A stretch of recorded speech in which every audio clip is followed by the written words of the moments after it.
As far as topics are concerned in STR, I will start from reference frames.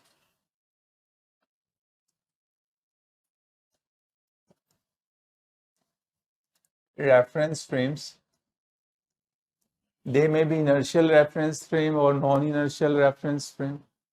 Then there will be Galilean transformation.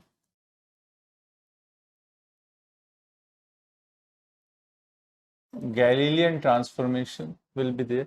Galilean transformation is actually a classical transformation. If you are dealing with two inertial frames and you want to transform coordinate space and space coordinates from one inertial frame to another inertial frame, you use this Galilean transformation. Okay? Next, after this, basically this Galilean transformation is having its own limitation, and these limitations were removed by Einstein in terms of his postulates. So he introduced Einstein's postulates. Einstein's postulate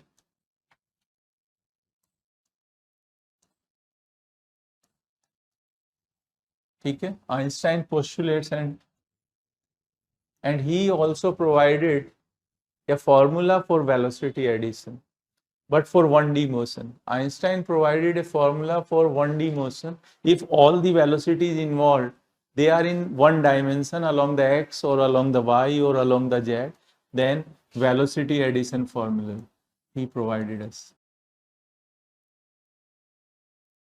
Velocity addition formula.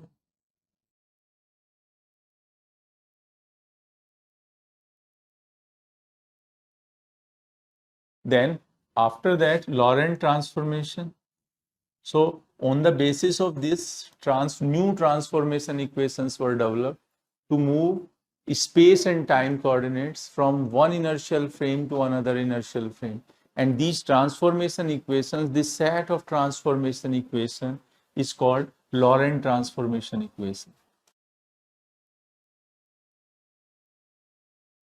Transformation equation. Now here, actually what Einstein postulates, they are okay, but actually Einstein introduced two basic aspects. He was saying that time is relative. Time is not an absolute quantity. Time is not universal. It is a relative quantity. Second, in place of space coordinates, he introduced a new notion that is called as space and time notion. Space-time, you call it. What it says that if you are having the position and time coordinates of an event in one inertial frame, then this event is observed from another inertial frame. So what will be the coordinates and time of that event? So he was saying that time of this event in another frame, this will not depend upon the time in the first inertial frame, but also on the space coordinates. Similarly, space coordinates in the second inertial frame, they are not going to be depending upon the space coordinate, but they will also depend upon time coordinates. So these space and time coordinates, they are not independent of each other. Rather, a new type of continuum is created in which three axes, they are for space coordinates and fourth is for time. And on the basis of this, later on, Minkowski's space was developed. Four-dimensional Minkowski's space was developed later on.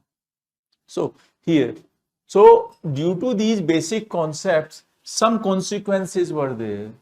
So when you was dealing with independent space coordinate and you was considering that time is universal, you was here in classical transformation. But as you connect these two, then there will be many consequences. And out of many consequences, one was length contraction. Length contraction was there. Time dilation was there. Time dilation was there. And principle of simultaneity. and principle of simultaneity was also there. What is principle of simultaneity? Very simple. In one frame, two events are appearing to take place at the same time. They are happening at the same time in one frame. But in another frame, you will find out these two events are taking place at different times. So which were simultaneous in one frame, they are taking place at different time when observed from the second frame. Any event can be first. E1 can be first or E2 can be first depending upon the velocity of the moving frame or their relative velocity. So all possibilities are there. So length contraction is there, time dilation will be there, and there will be a third one called principle of simultaneity, a simultaneity principle. After that, again, we will go through this velocity addition now in 3 dimensions. So now velocity addition again.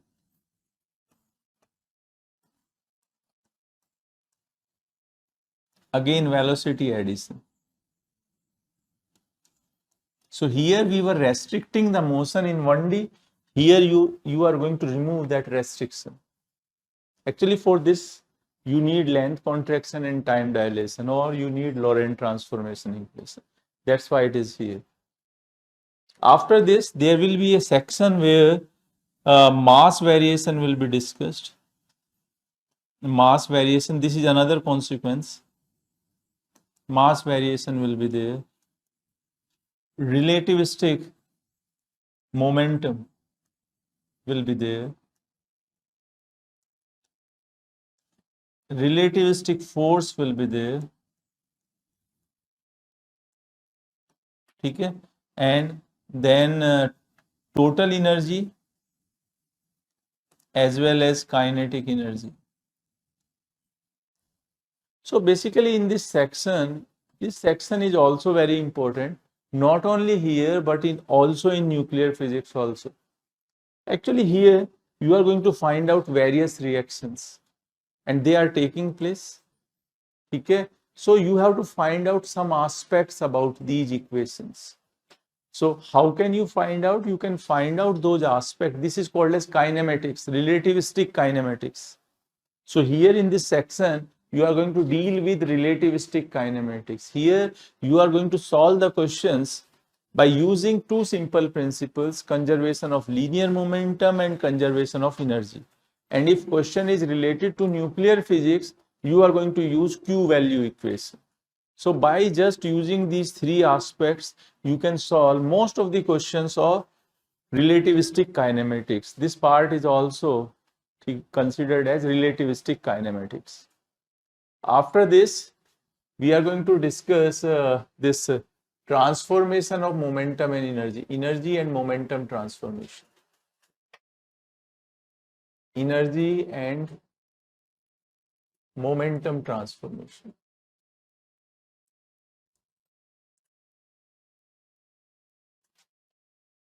Momentum transformation.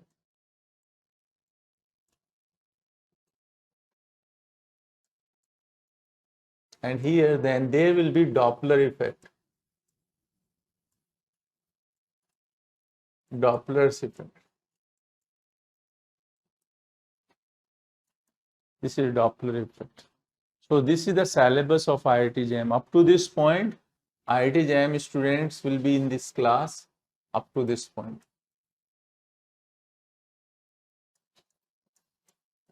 IIT-JAM. Questions are common, standards are same, more or less same. There is no difference here up to this point. So both students will be here. Okay, after this, whatever topic I am going to discuss, that will be for PG students. Particularly 3 topics here in general I am interested. One is Minkowski's. First, we are going to introduce space-time continuum. Then Minkowski's space there. Minkowski's space will be there.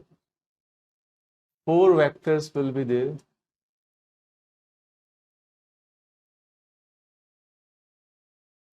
complete space time continuum, it can be classified into 3 categories. बात नहीं बेटा, सारे questions हो जाएंगे, बस सुनते रहना है और जो क्वेश्चन मैं बोलता हूँ वो करते रहना, बात नहीं करना।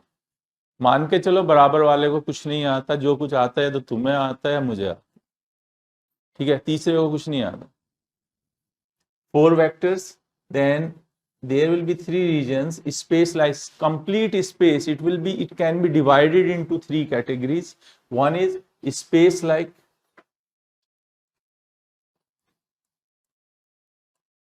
this is time like, and there will be light like.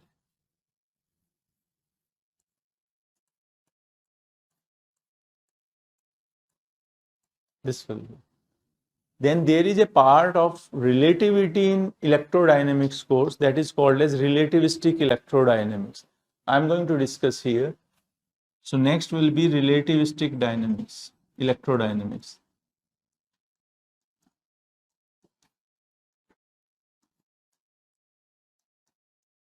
It is not written here in classical mechanics. This last one is a part of electrodynamics, relativistic electrodynamics.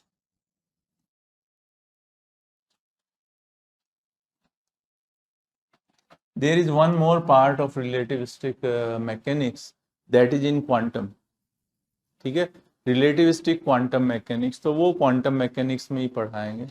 So that cannot be discussed here actually. For that, concepts of quantum mechanics are needed, so that will be discussed there. So up to this point I am going to discuss. This is only for NET students. So this is your syllabus.